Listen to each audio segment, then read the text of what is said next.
There are houses that look absolutely perfect, bright, elegant, filled with greenery. Yet the moment you step inside, you instantly feel that something is off.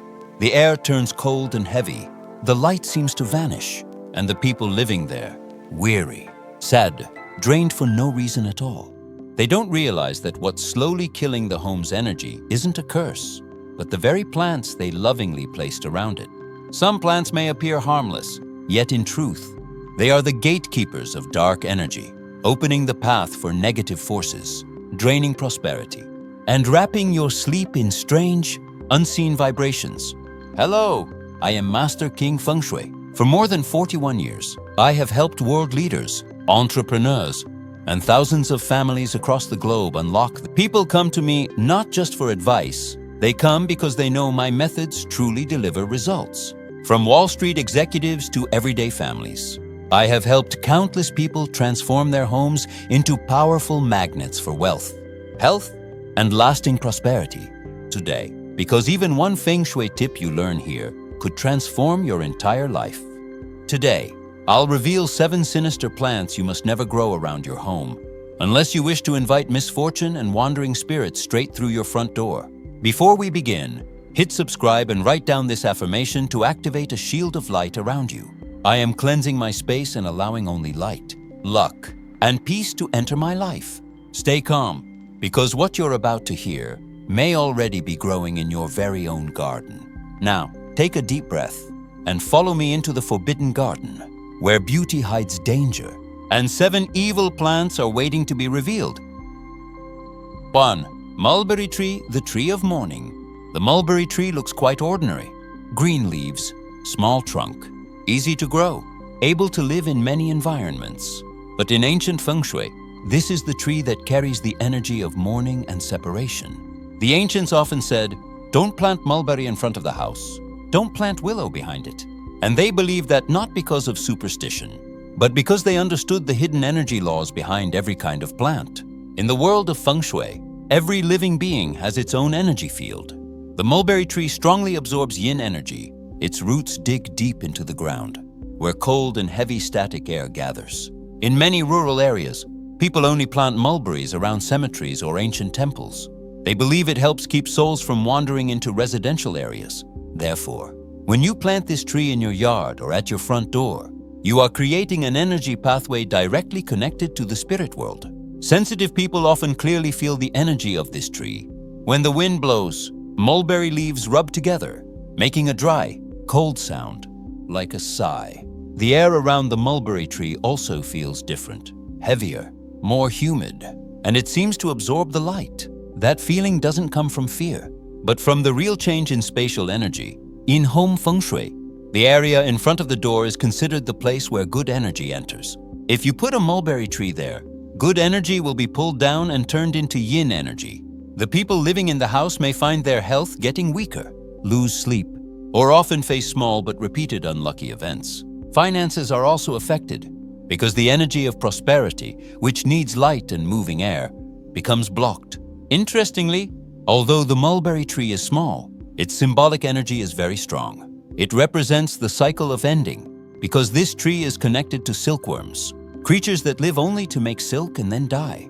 That cycle carries the energy of dissolution, not suitable for a space that needs growth.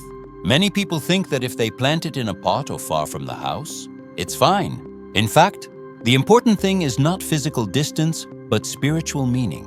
The mulberry tree still holds the symbol of ending, and when it appears within a living area, it carries a low energy frequency. If you like this tree for its beauty, place it where there's plenty of sunlight, out in the field or far corner of the property. There, yin energy will be balanced by the sun and wind, but never plant it in front of the door, behind the house, or near the bedroom. The mulberry tree is not a bad plant. It's simply not compatible with the energy of living humans. It belongs to quiet places, cemeteries, ancient temples, or sacred lands. In the right place, it's balanced and gentle, but when it appears in the wrong place, it can make a house lose its invisible light. Remember, not all green plants carry good energy. Some, like the mulberry, are born to stand between two worlds, where life and death touch in silence. 2. Willow tree, whispering willow. The willow tree has a gentle, soft, and emotional beauty. Its branches droop like a woman's hair, its leaves tiny like drops of tears. Because of that look, many people plant willows thinking they are romantic and peaceful. But in ancient Feng Shui, the willow is a symbol of sadness, loneliness, and separation. It's a tree that carries strong yin energy, making the space cold and still. Unlike most trees that stretch their branches upward, the willow droops down. In energy science, that's a sign of a downward energy flow, meaning the energy is weakened. When the energy in a house flows downward instead of upward, luck decreases, joy disappears, and people easily fall into silence. A house that has willows for many years often feels heavy, lacking laughter and light. In many Asian cultures, the willow tree is also connected with the spirit world. People believe that ghostly women or wandering souls like to rest under willow trees. When the wind blows, willow leaves rustle, creating a sound like someone whispering. That sound is very soft but eerie, as if someone is speaking right beside your ear. That's why willows are often planted by rivers, cemeteries, or old temples, places where people rarely stay long. In Feng Shui, the willow is a strong energy-absorbing tree.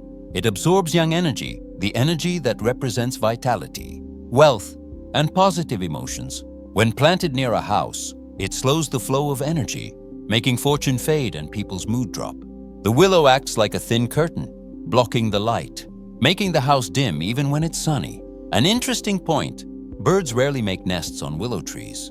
Animals sense energy more sharply than humans, and they always avoid places with strong yin energy. If you've ever walked through an area with many willows, you'll notice the strange quietness. It's not peaceful, it's because life avoids it. In love Feng Shui, the willow is also considered the tree of separation. Its shape represents letting go. Planting a willow near a house easily makes the relationship between husband and wife cold, children distant, or relationships hard to mend. Its energy makes people more emotional and easily fall into loneliness without clear reason. If you truly love the beauty of willows, keep them somewhere you can see, but don't live with them. A willow painting, a photograph, or a tree in the park. That's enough to bring emotion without changing your home's energy. The willow tree is not evil. It simply has a different role, guarding the boundary between the world of the living and the world of spirits. It belongs to rivers, lakes, where wind and water meet, not where light and laughter live. The home is the place of yang energy, of warmth and motion, and the willow, though beautiful and gentle, doesn't carry that energy. Let it stay where it was born, by the water, under the gray sky, where it can whisper with the wind without affecting your life. 3. Cactus, the spiky guardian. The cactus is a strong plant. It can live in the desert, where there is no water, no shade, and still stands firm under the blazing sun. Many people believe that having a cactus in the house symbolizes strength and the ability to overcome challenges. That's partly true, but in Feng Shui, the cactus is a double-edged sword. If placed in the wrong spot, it won't protect you. It will make the energy in your home dry, tense, and cold. Each spine on a cactus acts like an arrow of energy. It emits a sharp, powerful field that points outward. Outdoors, this is good. It repels bad energy like a natural shield. But if you put a cactus indoors, especially in the living room or bedroom, those spines will point directly into your living space. When that happens, yang energy, the life force that nourishes people, gets punctured, and the harmony of the room disappears. A home needs soft, rounded energy to maintain peace. The cactus, on the other hand, carries hard and sharp energy. When placed incorrectly, it makes people tense, more prone to arguments, or feel heavy-hearted without knowing why. Feng Shui masters often say that the cactus carries defensive energy, always ready to fight, never able to relax. That's why it's unsuitable for resting or family living areas. Many people keep cacti near their desks or computers, believing it can absorb radiation, but if it's too close, this plant keeps your brain in a state of alert, making it harder to concentrate, reducing creativity, and causing fatigue faster. Its energy fits open spaces with light and air, not enclosed. Emotional areas like bedrooms, in Feng Shui, the cactus is seen as the gatekeeper. When placed on porches, yachts, or fences, it protects the home from negative energy, like a natural shield. But once brought indoors, it becomes a misplaced warrior, a soldier with a spear standing in the living room, making the air tense and conversations more likely to clash.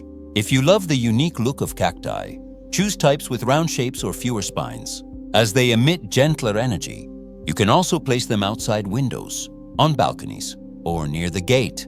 There, they'll look beautiful while helping balance the energy that flows in and out. In Feng Shui, placement is key. The same plant, when put in the right spot, brings peace. When misplaced, it brings imbalance. The cactus isn't bad, it's just too strong. And that strength should face outward, not toward your living space. If you want to use cactus energy wisely, let it guard your home from afar. Don't turn it into decoration in the place where you need calm. When placed correctly, it's loyal and powerful, but in the wrong spot, it can unintentionally block the peace you're trying to create. Fourth, red bamboo, black bamboo, the shadow bamboo. Bamboo has long been seen as a symbol of luck and prosperity. But not all kinds of bamboo carry good energy. In Feng Shui, green bamboo represents growth and yang energy. Meanwhile, red bamboo and black bamboo belong to the group of plants with heavy and conflicting energy. Often called shadow bamboo, red and black bamboo have hard stems, deep colors, and are rare. They possess mysterious beauty, but those very colors create strong, unstable energy frequencies. In ancient energy studies, red represents fire and black represents water. These two elements naturally clash. When they coexist in one plant, it creates a constant internal conflict between heat and cold, between light and dark. As a result, the energy in the surrounding space becomes unstable. In the old days, red and black bamboo were often used in spiritual rituals or to mark sacred areas. Their strong colors made them energy pillars, preventing wandering spirits from entering. But in living spaces, this type of energy doesn't fit. It thickens the air, making people feel sluggish, sleepless, or face small misfortunes repeatedly. When red bamboo is planted around a home, its fire energy can raise both temperature and emotions. People become irritable and more likely to argue. Black bamboo, on the other hand, absorbs light and yang energy, making spaces dark and heavy. If planted near the main door or bedroom, you may notice the air feels stuffy and cold. Focus becomes harder, and negative moods increase. One clear sign: places with lots of black bamboo are unusually quiet, even empty feeling. No birdsongs, no insects. Animals sense energy better than humans, and they avoid areas where energy is locked. That's why in Feng Shui, black bamboo isn't recommended for planting around homes. If you love bamboo for its lucky symbolism, choose green or light yellow types instead. They're gentle, vibrant, and harmonize well with human yang energy. Red and black bamboo should be planted far from the house, in open spaces with sunlight and wind to balance their force. Avoid placing them near doors, beds, or main living areas. Bamboo is a beautiful symbol of strength and endurance, but its color determines its spirit. Light shades help energy flow, while dark ones trap it and weigh down the space. When you understand this, you'll know how to choose the right kind of bamboo for yourself. Red and black bamboo aren't evil. They're simply not meant to live with people. They belong to open, wild places, where strong energy is balanced by sun and wind. In your small, cozy home, what you need is not the force of fire or shadow, but peace and light. 5. Lucky grass, false fortune. The name of this plant sounds beautiful. Lucky grass. Just hearing it, everyone thinks of good things, good fortune, and happiness. But in Feng Shui, sometimes the name deceives us. Lucky grass is a typical example of false energy. On the outside, full of vitality, but inside empty, absorbing the good energy from the space around it. This plant grows fast, spreads strongly, and can cover an entire garden in a short time. At first glance, that seems like a sign of growth. But in Feng Shui, anything that grows too fast without limit carries the nature of drainage. Lucky grass does not create new energy. It absorbs and consumes existing energy. Like a sponge, it absorbs the earth's vitality, making other plants around it gradually weaken. In many spiritual traditions, people believe that the energy a plant emits depends on its purpose of existence. Lucky grass lives by occupying space and spreading out, so its energy is possessive, not sharing. When planted a lot around the house, it can slowly drain away the positive energy in the space, not immediately, but gradually, little by little. People living in that space easily feel tired, money luck slows down, or have the feeling that everything slips away without knowing why. This plant is often given as a symbol of luck, but real luck does not come from external objects. In Feng Shui, luck is the result of harmonious energy between people, space, and action. When you put faith in the wrong symbol, you forget your own true energy source. Lucky grass, although its name sounds positive, teaches the opposite lesson. Not everything that seems good is good for you. One noticeable thing is that the roots of this plant grow tangled, creeping into the soil, absorbing all nutrients. Its symbolic energy is eroding the foundation in the house. This means weakening the base energy, stability, health, and prosperity. You may see money coming quickly, but going away just as fast. Work starting smoothly but hard to maintain for long. If you love its fresh green look, limit it to a few small pots. Don't let it spread throughout the garden or place it near the main door. When controlled, it becomes gentle, but when left free, it will take over the entire surrounding energy space. In Feng Shui, what's important is not the name, but the vibrational nature. Lucky grass is not truly bad. It just isn't the symbol of luck as many people think.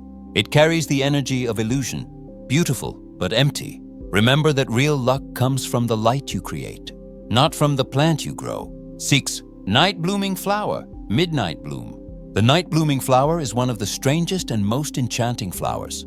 During the day, it stays quiet, closed, but when the sun sets, its petals open, spreading a deep fragrance carried by the wind like a mysterious invitation. This very beauty makes many people fascinated.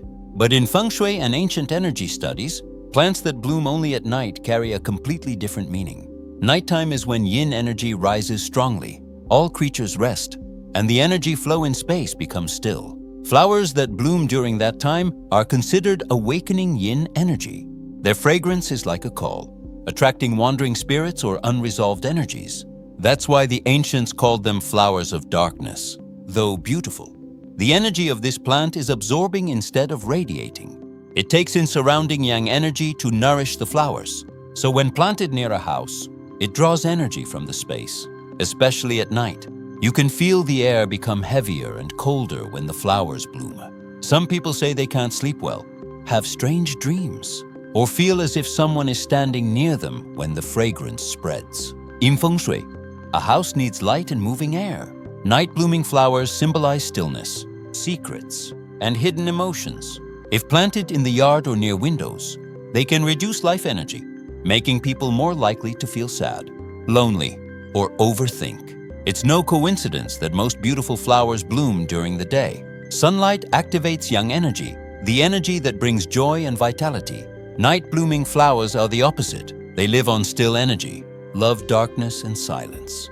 If you love them, enjoy them in parks or open spaces where there's plenty of wind and moonlight. Don't let them stay in your garden, where energy needs to flow gently. In spiritual culture, night blooming flowers often symbolize beauty in the dark, alluring, mysterious, but easily leading people into melancholy. Their energy makes you reflect more deeply, but if you stay around them too long, you may feel tired or lack motivation. The fragrance of this plant is very strong, and according to Feng Shui, too strong a scent at night can call yin energy. When the wind blows, the energy waves from the fragrance travel far, resonating with lower frequencies. That's why the ancients advised not to keep night-blooming flowers near bedroom windows. Night-blooming flowers are not bad plants. They're just not compatible with the daily living energy of humans. They belong to the darkness, where they shine in silence. But your home needs light, laughter, and the warmth of yang energy. Let this flower live by its true nature, beautiful, mysterious, but far from where you rest. Zeve, snake tongue plant, the snake tongue plant. The snake tongue plant looks strong and modern. Its leaves are stiff, upright, and sharp like blades. Many people grow it, believing it helps purify the air and protect the home from bad energy. But in ancient Feng Shui, this plant is not a symbol of peace. It is a source of sharp, aggressive energy, like a sword always ready for battle. Each leaf of the snake tongue plant points toward the sky, radiating strong, pointed, and tense energy. Outdoors, this can help ward off negative forces, acting like a natural barrier. But indoors, especially in bedrooms, living rooms, or gathering spaces, It makes the atmosphere heavy and strained. The gentle yang energy becomes fragmented, causing people to feel irritable, restless, and more prone to conflict in relationships. The name snake tongue already hints at its nature. In Asian culture, the tiger symbolizes strength and authority, but tiger energy doesn't suit spaces meant for calm and rest. When placed inside a home, it's like a quiet growl lingering in the air, making it hard to feel truly peaceful. In terms of color, its green leaves with golden edges represent a clash between two elements, wood and metal, one soft, one hard. When these energies meet without balance, they create subtle conflict, disturbing the harmony of the space. That's why the snake tongue plant should only be placed where air, light, and energy flow well, such as on porches, balconies, or near the front door. In that position, its sharp energy faces outward, helping repel bad energy before it enters the home. But if kept in an enclosed space, it directs its energy inward toward the people living there, weakening their vitality. In Feng Shui, this is called internal reversing energy, meaning energy that turns back and attacks its owner. The snake tongue plant is not a bad plant. It is simply one with strong power that must be placed correctly. When in the wrong spot, it creates tension. When in the right one, it becomes a silent guardian. If you love this plant, keep it outside, where there's sun and wind. There, the light will soften its sharp energy, turning it into a shield that protects your home, rather than a weapon pointed at your peace. Whenever you feel tired, remember that the energy around you is only a mirror reflecting your heart. When your heart is heavy, the house also becomes dark. When you begin to feel lighter, the space naturally brightens. Don't just change what's outside, change the way you see the world. A cup of morning tea, a slow breath, a natural smile, all are ways to renew energy without any ritual or magic. Luck is not a random gift. It is the result of a peaceful mind and a grateful heart. When you give thanks for every small thing in the day, you are opening a new door for positive energy to enter. Before closing, please click subscribe and say quietly in your heart, I am spreading peace, and peace is returning to me. Let your heart guide the way, because where there is light in the heart, luck will always come.